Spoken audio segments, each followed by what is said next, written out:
God had given the Israelites 10 commandments from Mount Sinai. The people were very afraid because of thunder and lightning, trumpet sounds and smoke that came from the mountain. They didn't want God to speak to them, so Moses would pass on God's commandments to them. God gave Moses lots of other laws for the people. There were laws about altars, and laws about servants, and laws about doing what's right and fair. And God promised that his special messenger would go before them on their journey and lead them to the promised land. Moses wrote down all that God had said in a book and read it out to the people.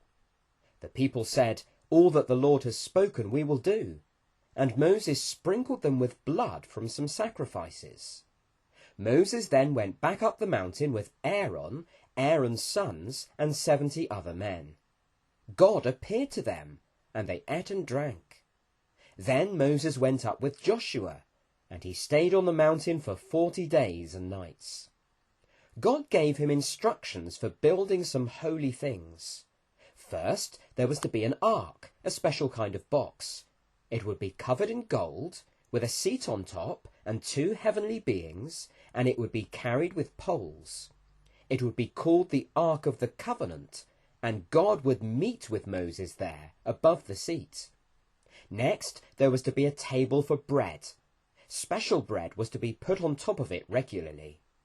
Then there was to be a golden lampstand with 7 lamps on it. All these things were to go inside a special tent called the Tabernacle. It would be where God dwelt among his people. The tent would have 2 different parts, called the Holy Place and the Most Holy Place, with a big curtain in between. The table and the lampstand would go in the Holy Place, and the Ark would go in the Most Holy Place. Then God gave instructions for a bronze altar where sacrifices would be made. This would go in a court outside the tabernacle. There would also be a bronze washing basin and an altar for burning incense inside the tent. The Lord said that Aaron was to have a very important job. He would be the high priest who would make sacrifices for the people. He would wear some special clothes, including a breastplate with 12 precious stones on it, one for each of the tribes of Israel. Aaron and his sons were to be set apart as priests in a special ceremony, and 2 men called Oholiab and Bezalel would be put in charge of making all the holy things God had described to Moses. Then God gave Moses 2 tablets of stone with the 10 commandments written on them, and he was ready to go back down. This story points forward to Jesus in a number of ways. Jesus is like the tabernacle. Long ago, God dwelt among his people in that tent.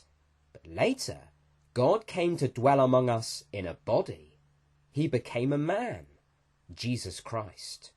And Jesus is like Aaron.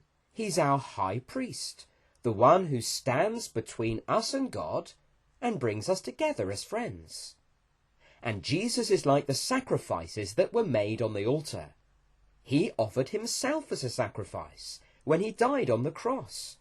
And it means that when we believe in him, all our sins are forgiven.